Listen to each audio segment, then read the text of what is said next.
নারায়ণগঞ্জের রূপগঞ্জ ইউনিয়নের ১ নং ওয়ার্ড বাড়িয়াছড়ি গ্রামের গৃহবধূ মাসুমা আক্তার মাদক ব্যবসায়ী স্বামী শরীফ ও দেবর আরিফের নির্যাতনের শিকার। নারায়ণগঞ্জের রূপগঞ্জ ইউনিয়নের ১ নং ওয়ার্ড বাড়িয়াছড়ি গ্রামের গৃহবধূ মাসুমা আক্তার মাদক ব্যবসায়ী স্বামী শরীফ ও দেবর আরিফের নির্যাতনের শিকার।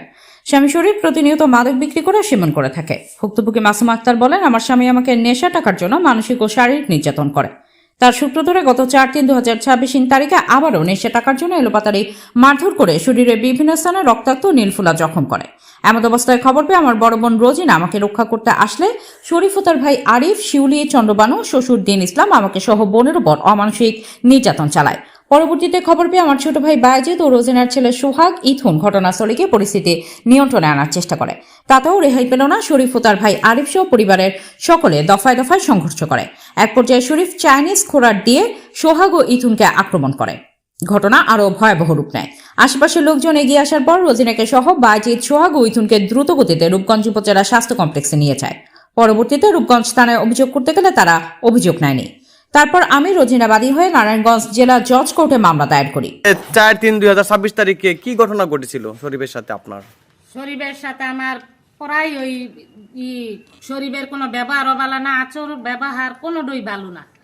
তারপরও আমি আমার দুইটা মেয়ের মুখের দিকে তাকাইয়া আমি এই নেশাখোরের ভাত খাইয়া যাইতাছি, অনেক সহ্য করতাছি, জ্বালার যন্ত্রণা অনেকই সহ্য করতাছি। আমি সরকারের কাছে, দীপু ভাইয়ের কাছে বিচার চাই, আর যেন আমার মতো আর কোনো মেয়ে, কোনো মা আর যেন এই নেশাখোরের শিকার না হয়। আমি এটা সরকারের কাছে আমারে তিলে তিলে লেবুর মতো ওই আমারে তিলে তিলে শেষ করতেছে, চিপা চিপা শেষ করতেছে। আমার বুইনে গেছে আমার বাড়িতে, আমার মায়ের দূরের কথা শুই না। আমার বুইনের কি অপরাধ ছিল? আমার বুইনের এইভাবে মারলো, আমার বাগিনারে মারলো, আমার ভাইয়েরে মারলো, কি অপরাধ ছিল? আমি এই শরীফ আরিফের বিচার চাই। আমি সরকারের কাছে শরীফ আরিফের বিচার চাই। কেন ওদেরকে বিজ্ঞ আদালতে মামলা করেছি, আমার এই মামলা এখন রূপগঞ্জ থানায় আছে। আমি চাই আমার এই মামলার যারা আসামি আছে সবাই যেন ধরা পড়ে, সবাইকে যেন আইনের আওতায় আনা হয়, তাদের সূক্ষ্ম বিচার হোক। আমি এটা এই সরকারের কাছে আমি বিচার চাই, যেন আমার মতো আর কোনো নারী যেন কোনো নেশাখোরের কাছে আর শিকার না হয়, আর যেন লাঞ্ছিত না হয়। আমি বিচার চাই।